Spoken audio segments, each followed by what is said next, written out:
എല്ലാ വിദ്യാർത്ഥികൾക്കും പുതിയൊരു വീഡിയോയിലേക്ക് സ്വാഗതം. ഈ വർഷത്തെ +1 higher secondary, vocational higher secondary NSQF വിഭാഗം first year improvement supplementary compartment വിഭാഗം പരീക്ഷാഫലങ്ങൾ പ്രസിദ്ധീകരിച്ചു. അപ്പോൾ വിദ്യാർത്ഥികൾക്ക് ഈ റിസൾട്ടുമായി ബന്ധപ്പെട്ട് ഈ ഒരു വിവിധ സംശയങ്ങളുണ്ട്. അപ്പോൾ അതായത് ഏത് മാർക്കാണ്, കൂടിയ മാർക്കാണോ കുറഞ്ഞ മാർക്കാണോ പരിഗണിക്കുക, അതുപോലെ നിങ്ങൾക്ക് ജയിക്കാനായിട്ട് എത്ര മാർക്ക് വേണം എന്നിങ്ങനെ വിദ്യാർത്ഥികൾ ചോദിച്ചുള്ള എല്ലാവിധ സംശയങ്ങൾക്കുള്ള ഉത്തരങ്ങളും ഈ ഒരു വീഡിയോ വഴി നിങ്ങൾക്ക് മനസ്സിലാക്കാൻ സാധിക്കുന്നതാണ്. അതുകൊണ്ട് തന്നെ വിദ്യാർത്ഥികൾ വീഡിയോ മുഴുവനായിട്ട് കാണാനായിട്ട് ശ്രദ്ധിക്കാം. അപ്പോൾ ആദ്യം ബേസിക് ആയിട്ട് ഈ ഒരു വിദ്യാർത്ഥികൾക്ക് എങ്ങനെ റിസൾട്ട് പരിശോധിക്കാം എന്നുള്ള കാര്യം പറയാം. അതിനുശേഷം നിങ്ങളുടെ കൂടിയ മാർക്കാണോ കുറഞ്ഞ മാർക്കാണോ പരിഗണിക്കുന്നത്, ജയിക്കാനായിട്ട് എത്ര മാർക്ക് വേണം എന്നിങ്ങനെയുള്ള കാര്യങ്ങൾ കൂടി നമുക്ക് നോക്കാം. അപ്പോൾ വിദ്യാർത്ഥികൾക്ക് റിസൾട്ട് അറിയാനായിട്ട് നിങ്ങൾ ചെയ്യേണ്ടത്, നിങ്ങൾക്ക് ഈ ഒരു results.hsc അതായത് results.hsc.kerala.gov.in എന്നുള്ള വെബ്സൈറ്റ് ഓപ്പൺ ചെയ്യുക. അപ്പോൾ ഈ ഒരു വെബ്സൈറ്റിൻ്റെ അഡ്രസ്സ് എന്ന് പറയുന്നത് results.hsc.kerala.gov.in/results/ എന്നുള്ളതാണ്. അപ്പോൾ ഈ ഒരു ലിങ്ക് ഞാൻ വീഡിയോയുടെ ഡിസ്ക്രിപ്ഷനിൽ കൊടുത്തിട്ടുണ്ട്. ജസ്റ്റ് നിങ്ങൾ അതിൽ ക്ലിക്ക് ചെയ്ത് കഴിഞ്ഞാൽ നിങ്ങൾക്ക് ഈ ഒരു പേജിലേക്ക് നേരിട്ട് പ്രവേശിക്കാവുന്നതാണ്. അപ്പോൾ ഈ ഒരു വെബ്സൈറ്റിൽ പ്രവേശിച്ച് കഴിഞ്ഞാൽ നിങ്ങൾക്ക് പബ്ലിഷ്ഡ് റിസൾട്ട്സ് എന്നുള്ള ഭാഗത്ത് നിങ്ങൾക്ക് ഇവിടെ കാണാൻ സാധിക്കും. എക്സാംസിൻ്റെ ഹെഡിങ് കാണാം. ഈ ഒരു VHSC NSQF first year improvement or supplementary examinations 2025, അതുപോലെ VHSC first year improvement or supplementary examinations 2025, അതുപോലെ HSC first year improvement or supplementary examination results എന്ന് പറഞ്ഞ എക്സാമിനേഷൻസ് 2025 എന്ന് പറഞ്ഞുകൊണ്ട് കാണാൻ പറ്റും. അപ്പോൾ നേരത്തെ വെബ്സൈറ്റിൽ HSCയുടെ ഏറ്റവും ഫസ്റ്റായിട്ടാണ് കൊടുത്തിട്ടുണ്ടായിരുന്നത്. പിന്നീട് VHSC NSQF, പിന്നീട് VHSC എന്നിങ്ങനെയാണ് കൊടുത്തിട്ടുണ്ടായിരുന്നത്. നിലവിൽ വെബ്സൈറ്റിൽ അപ്ഡേറ്റുകൾ നടന്നുകൊണ്ടിരിക്കുന്നുണ്ട്. അപ്പോൾ അതുകൊണ്ടാണ് ഈ ഒരു രീതിയിൽ ചേഞ്ച് വന്നിട്ടുള്ളത്. അപ്പോൾ നിങ്ങൾക്ക് ഈ ഒരു റിസൾട്ട് അറിയാനായിട്ട് നിങ്ങൾക്ക് ഇതിൽ VHSC NSQF ആണോ, VHSC ആണോ, അല്ലെങ്കിൽ HSC ആണോ, ഏതാണ്, അതിനനുസരിച്ച് അതിന് നേരെയായിട്ട് നിങ്ങൾക്ക് ഇവിടെ ആക്ഷൻസ് എന്ന് പറഞ്ഞുകൊണ്ട് കാണാം. അവിടെ ചെക്ക് റിസൾട്ട് എന്നുള്ള ഒരു ലിങ്ക് ഉണ്ട്. അതുകൊണ്ട് ലിങ്ക് ആയതുകൊണ്ടാണ് നീല കളർ കൊടുത്തിട്ടുള്ളത്. അപ്പോൾ ജസ്റ്റ് നിങ്ങൾ അതിൽ ക്ലിക്ക് ചെയ്യുക. ഏതിൻ്റെതാണോ അറിയേണ്ടത് അതിൽ ക്ലിക്ക് ചെയ്യുക. ക്ലിക്ക് ചെയ്തിട്ട് ഇത് VHSC NSQFൻ്റെതാണ്. നിങ്ങൾ VHSCയുടേതാണോ അല്ലെങ്കിൽ HSCയുടേതാണോ ഏതാണ് അറിയേണ്ടത് ആ ഒരു ലിങ്കിലാണ് ക്ലിക്ക് ചെയ്യേണ്ടത്. അപ്പോൾ ഇവിടെ നിങ്ങൾക്ക് രജിസ്റ്റർ നമ്പർ നൽകാനുള്ള ഓപ്ഷൻ ഉണ്ടാവും. അപ്പോൾ അവിടെ നിങ്ങളുടെ ഈ ഒരു +1ൻ്റെ അതായത് ഹാൾ ടിക്കറ്റുള്ള ആ ഒരു രജിസ്റ്റർ നമ്പർ നിങ്ങൾ ടൈപ്പ് ചെയ്ത് കൊടുക്കുക. അതിനുശേഷം നിങ്ങളുടെ ഡേറ്റ് ഓഫ് ബർത്ത് കൊടുക്കുക. ഡേറ്റ് ഓഫ് ബർത്ത് കൊടുക്കാനായിട്ട് ഇവിടെ നിങ്ങൾ ടൈപ്പ് ചെയ്യുന്നു വേണ്ട. ജസ്റ്റ് നിങ്ങൾ അവിടെ സെലക്ട് ചെയ്ത് കൊടുത്തു കഴിഞ്ഞാൽ തന്നെ നിങ്ങൾക്ക് ഈ ഒരു ഏത് മാസമാണ് നിങ്ങൾ ജനിച്ചത്, അതുപോലെ തന്നെ ഏത് ദിവസമാണ്, അതുപോലെ തന്നെ ഏത് വർഷമാണ് നിങ്ങൾ ജനിച്ചത് എന്നിങ്ങനെയുള്ള ഡീറ്റെയിൽസ് അതായത് കൃത്യമായിട്ട് അത് സ്ക്രോൾ ചെയ്ത് നിങ്ങൾ സെലക്ട് ചെയ്ത് കൊടുത്താൽ മതി. അതിനുശേഷം നിങ്ങൾ ചെയ്യേണ്ടത് അവിടെ സെറ്റ് എന്ന് പറഞ്ഞുള്ള ഒരു ബട്ടൺ കാണാം. ജസ്റ്റ് നിങ്ങൾ അതിൽ ക്ലിക്ക് ചെയ്യുക. ക്ലിക്ക് ചെയ്യുമ്പോൾ അത് അവിടെ വരുന്നതാണ്. അപ്പോൾ ഞാൻ ജസ്റ്റ് നിങ്ങൾക്കൊന്ന് കാണിച്ചു തരാൻ വേണ്ടിയിട്ട് മാത്രമാണ് ഇത് ആ ഒരു ഡേറ്റ് ഓഫ് ബർത്ത് സെലക്ട് ചെയ്തിട്ടുള്ളത്. അപ്പോൾ നിങ്ങളുടെ കൃത്യമായിട്ടുള്ള ആ ഒരു ഡേറ്റ് ഓഫ് ബർത്ത് നിങ്ങൾ അവിടെ നൽകേണ്ടതാണ്. അതിനുശേഷം നിങ്ങൾക്ക് ഇവിടെ കാണാൻ സാധിക്കും please fill the text field as shown in the image. അതായത് ഇവിടെ ഒരു ഇമേജ് കൊടുത്തിട്ടുണ്ട്. അവിടെ കുറച്ച് ഇംഗ്ലീഷ് അക്ഷരം കാണാം. അതിവിടെ ടൈപ്പ് ചെയ്ത് കൊടുക്കുക. അത് കൃത്യമായിട്ട് മനസ്സിലാവുന്നില്ലെങ്കിൽ ഇവിടെ റിഫ്രഷ് ബട്ടൺ കൊടുത്തിട്ടുണ്ട്. അതായത് ഇവിടെ ഒരു ആരോയുടെ ഒരു സിമ്പിൾ കൊടുത്തിട്ടുണ്ട്. അപ്പോൾ അവിടെ ആ റിഫ്രഷ് ബട്ടൺ ക്ലിക്ക് ചെയ്ത് കഴിഞ്ഞാൽ അത് ചേഞ്ച് ആവുന്നത് നിങ്ങൾക്ക് എപ്പോഴാണ് അത് കൃത്യമായിട്ട് മനസ്സിലാവുന്നത് അത് നിങ്ങൾ അവിടെ കറക്റ്റായിട്ട് ടൈപ്പ് ചെയ്ത് കൊടുക്കുക. ടൈപ്പ് ചെയ്ത് കൊടുത്ത ശേഷം ചെക്ക് റിസൾട്ട്സിൽ ക്ലിക്ക് ചെയ്ത് കഴിഞ്ഞാൽ നിങ്ങൾക്ക് നിങ്ങളുടെ റിസൾട്ട് അറിയാൻ പറ്റുന്നതാണ്.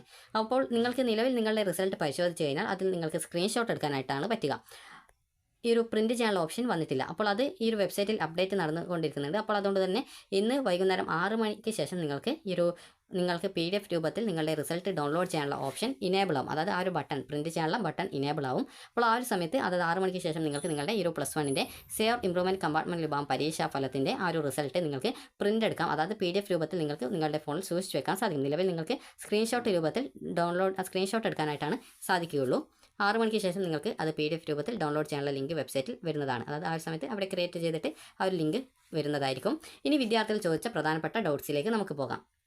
അപ്പോൾ വിദ്യാർത്ഥികൾ ചോദിച്ച പ്രധാനപ്പെട്ട ഡൗട്ട്സ് ആയിരുന്നു, അതായത് ഒരു വിദ്യാർത്ഥിക്ക് ജയിക്കാനായിട്ട് എത്ര മാർക്ക് വേണം എന്നുള്ളത്. അപ്പോൾ എത്ര മാർക്ക് വേണം എന്ന് ചോദിച്ചാൽ ഞാൻ ജസ്റ്റ് നിങ്ങൾക്ക് പറഞ്ഞു തരാം. അതായത് ഈ ഒരു +1ൻ്റെ സേവ് ഇംപ്രൂവ്മെൻറ്റ് കമ്പാർട്ട്മെൻറ്റ് വിഭാഗം റിസൾട്ട് വന്നിട്ടുള്ളത് നിങ്ങളുടെ ഒരു വർഷത്തെ മാർക്ക് വെച്ചാണ്, 2 വർഷത്തെ മാർക്ക് വെച്ചിട്ടല്ല. കാരണം പല വിദ്യാർത്ഥികൾക്കുമുള്ള ഡൗട്ടായിരിക്കും +2ൻ്റെ മാർക്ക് ഉൾപ്പെടെ കമ്പാർട്ട്മെൻറ്റ് വിഭാഗത്തിലുള്ള വിദ്യാർത്ഥികളുടെ റിസൾട്ട് വന്നിട്ടുള്ളത് +2ൻ്റെ മാർക്ക് ഉൾപ്പെടെയാണ് എന്നുള്ള ഒരു ഡൗട്ട് ഉണ്ടാവും. അപ്പോൾ നിങ്ങൾ ചെയ്യേണ്ടത് ആ ഒരു ഡൗട്ട് മാറ്റാനായിട്ട് നിങ്ങൾക്ക് നിങ്ങളുടെ റിസൾട്ടിൽ സബ്ജക്റ്റ് അല്ല ഈ ഒരു അതായത് TE മാർക്ക് അതുപോലെ തന്നെ CE മാർക്ക് എന്നിങ്ങനെ പറഞ്ഞുകൊണ്ട് കൃത്യമായിട്ട് കൊടുത്തിട്ടുണ്ട്. അതായത് ആദ്യം ഈ ഒരു CE മാർക്കാണ്, അതിന് ശേഷമാണ് TE മാർക്കിൻ്റെ കൊടുത്തിട്ടുള്ളത്. അതുപോലെ തന്നെ അതിൻ്റെ യുവർ സ്കോർ കൊടുത്തിട്ടുണ്ട്, അതുപോലെ തന്നെ മാക്സിമം സ്കോർ കൊടുത്തിട്ടുണ്ട്. അപ്പോൾ നിങ്ങൾക്ക് ഇവിടെ കൊടുത്തത് കാണാൻ പറ്റുന്നതാണ്. അതായത് ഇവിടെ യുവർ സ്കോർ എന്നുള്ള ഭാഗത്ത് നിങ്ങൾക്ക് CE മാർക്കിനത്തിൽ നിങ്ങൾക്ക് എത്ര മാർക്കാണോ ടീച്ചേഴ്സ് തന്നിട്ടുള്ളത്, അതായത് 20ൽ എത്ര മാർക്കാണ്, ഇപ്പോൾ 18 ആണെങ്കിൽ 18, ഇവിടെ മാക്സിമം സ്കോറിൻ്റെ ഭാഗത്ത് 20 ആണ് ഉണ്ടാവുക. അതുപോലെ തന്നെ ഇവിടെ TE മാർക്കിനത്തിൽ നിങ്ങൾക്കിപ്പോൾ ഈ ഒരു 20 ആണ് കിട്ടിയതെങ്കിൽ അതിൻ്റെ മാക്സിമം സ്കോർ എത്രയാണോ, 60 ആണോ അല്ലെങ്കിൽ ഈ ഒരു 80 ആണോ എന്നാൽ കൃത്യമായി കൃത്യമായിട്ട് രേഖപ്പെടുത്തിയിട്ടുണ്ടാവും. അപ്പോൾ ഇവിടെ ഞാനിപ്പോൾ കെമിസ്ട്രിയുടേതാണ് എടുക്കുന്നത്, അതുകൊണ്ട് തന്നെ 60-ലാണ് കെമിസ്ട്രി വരുന്നത്. അപ്പോൾ ഈ ഒരു രീതിയിൽ നിങ്ങൾ കമ്പാർട്ട്മെൻറ്റ് വിഭാഗമായാലും അല്ലെങ്കിൽ ആദ്യമായിട്ട് +1-ൻ്റെ ഈ ഒരു ഇംപ്രൂവ്മെൻറ്റ് പരീക്ഷ അല്ലെങ്കിൽ സേ പരീക്ഷ ചെയ്ത വിദ്യാർത്ഥികൾ ആയിരുന്നാലും നിങ്ങളുടെ റിസൾട്ടിൽ ഈ ഒരു അതായത് ഏതൊരു വിദ്യാർത്ഥിയുടെ റിസൾട്ടിൽ മാക്സിമം സ്കോർ ഒന്നുകിൽ 60-ൽ ഉള്ള സബ്ജക്റ്റ് ആണെങ്കിൽ 60-ലാണ് ഉണ്ടാവുക, 80-ലുള്ള സബ്ജക്റ്റ് ആണെങ്കിൽ 80-ലാണ് ഉണ്ടാവുക. അതായത് നിങ്ങളുടെ ഫസ്റ്റ് ഇയറിൻ്റെ മാർക്ക് മാത്രമാണുള്ളത്, ഇതിൽ സെക്കൻഡ് ഇയറിൻ്റെ മാർക്ക് ഇൻക്ലൂഡ് ചെയ്തിട്ടില്ല. അതുകൊണ്ട് തന്നെ നിങ്ങൾ ശ്രദ്ധിക്കേണ്ടത് ഇതിൽ ജയിക്കാനായിട്ട് വേണ്ട മാർക്ക് എന്ന് പറയുന്നത് നിങ്ങൾക്ക് അറിയാം 60 മാർക്കിൻ്റെ സബ്ജക്റ്റ് ആണോ നിങ്ങൾ എഴുതിയിട്ടുള്ളത് എങ്കിൽ നിങ്ങൾക്ക് 18 മാർക്ക് ജയിക്കാനായിട്ട് വേണ്ട. അതായത് ഇവിടെ നിങ്ങൾക്ക് യുവർ സ്കോർ എന്നുള്ള ഭാഗത്ത് 18 മാർക്ക് 60 മാർക്കിൻ്റെ സബ്ജക്റ്റ് ആണെങ്കിൽ അതിൽ കിട്ടിയിട്ടുണ്ടെങ്കിൽ നിങ്ങൾ ജയിച്ചു എന്ന് മനസ്സിലാക്കാം. അതുപോലെ 80 മാർക്കിൻ്റെ സബ്ജക്റ്റ് ആണെങ്കിൽ നിങ്ങൾക്ക് അതിൽ 24 മാർക്ക് നിങ്ങൾക്ക് യുവർ സ്കോർ എന്നുള്ള ഭാഗത്ത്, അതായത് ഇവിടെ 80 മാർക്കിൻ്റെ സബ്ജക്റ്റ് ആണ്, അതിൽ നിങ്ങൾക്ക് ഈ ഒരു 24 മാർക്ക് നിങ്ങൾക്ക് കിട്ടിയിട്ടുണ്ട്. അങ്ങനെയെങ്കിൽ നിങ്ങൾ ആ ഒരു സബ്ജക്റ്റ് ജയിച്ചതായിട്ട് മനസ്സിലാക്കാം.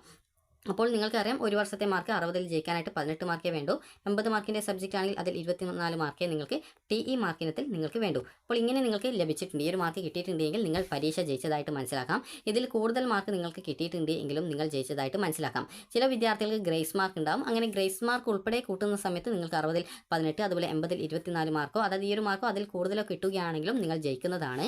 അപ്പോൾ അതുകൊണ്ട് തന്നെ നിങ്ങൾക്ക് ജയിക്കാനായിട്ട് എത്ര മാർക്ക് വേണമെന്ന് മനസ്സിലായിട്ടുണ്ടാകും. 60 മാർക്കിൻ്റെ സബ്ജക്റ്റിൽ ഗ്രേസ് മാർക്കുള്ള വിദ്യാർത്ഥികളാണെങ്കിൽ ആ ഒരു മാർക്ക് ഉൾപ്പെടെ 18 വേണം. 80 മാർക്കിൻ്റേതാണെങ്കിൽ അതിൽ 24 മാർക്ക്, ഗ്രേസ് മാർക്ക് ഉള്ളവരാണെങ്കിൽ ഗ്രേസ് മാർക്ക് ഉൾപ്പെടെ 24 മാർക്ക് വേണം. ഇങ്ങനെയെങ്കിൽ നിങ്ങൾ +1-ൻ്റെ പരീക്ഷ അല്ലെങ്കിൽ +1-ൻ്റെ അതായത് ഫസ്റ്റ് ഇയർ സബ്ജക്റ്റ് ജയിച്ചതായിട്ട് നിങ്ങൾക്ക് മനസ്സിലാക്കാം.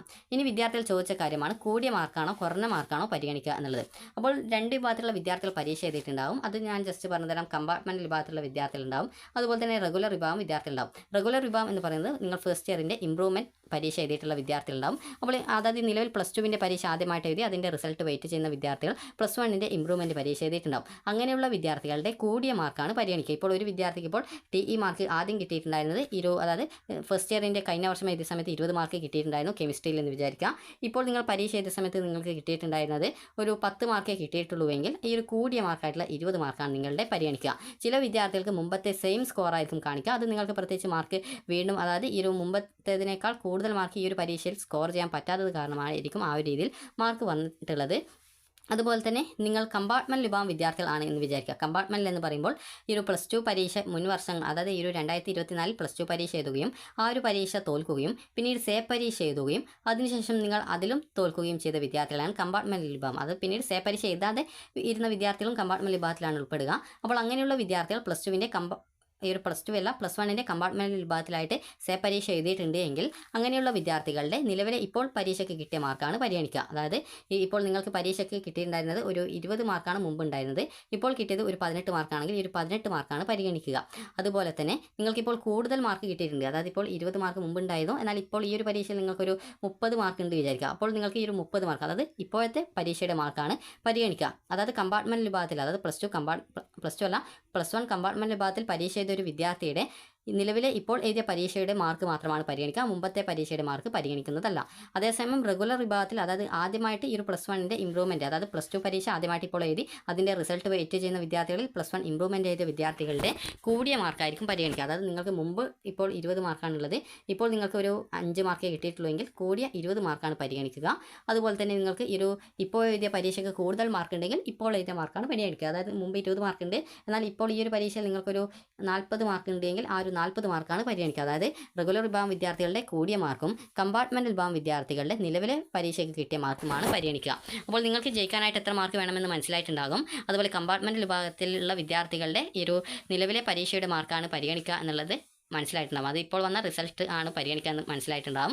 റെഗുലർ വിഭാഗം വിദ്യാർത്ഥികളുടെ കൂടിയ മാർക്ക് അതായത് ബെറ്റർ സ്കോർ മുമ്പുള്ളതാണോ ഇപ്പോൾ ഉള്ളതാണോ കൂടുതൽ ആ ഒരു കൂടിയ മാർക്കായിരിക്കും പരിഗണിക്കുക. റെഗുലർ എന്ന് പറയുമ്പോൾ +2 പരീക്ഷ നിലവിൽ ആദ്യമായിട്ട് പരീക്ഷ എഴുതി റിസൾട്ട് വെയിറ്റ് ചെയ്യുന്ന വിദ്യാർത്ഥികൾ +1 ഇംപ്രൂവ്മെൻറ്റ് ചെയ്തിടണം. അങ്ങനെയുള്ള വിദ്യാർത്ഥികളാണ് ഈ റെഗുലർ വിഭാഗം എന്ന് പറയുന്നത്. അപ്പോൾ വിദ്യാർത്ഥികൾക്ക് ഈ ഒരു സംശയങ്ങളെല്ലാം മാറിയിട്ടുണ്ടാകുമെന്ന് കരുതുന്നു. അപ്പോൾ നിങ്ങൾ പ്രതീക്ഷിച്ച മാർക്ക് നിങ്ങൾക്ക് കിട്ടിയിട്ടില്ല എങ്കിൽ നിങ്ങൾക്ക് റീവാലുവേഷൻ, സ്ക്രൂട്ടിനി, ഫോട്ടോ കോപ്പി എന്നിവയ്ക്കുള്ള അപേക്ഷകൾ സമർപ്പിക്കാവുന്നതാണ്.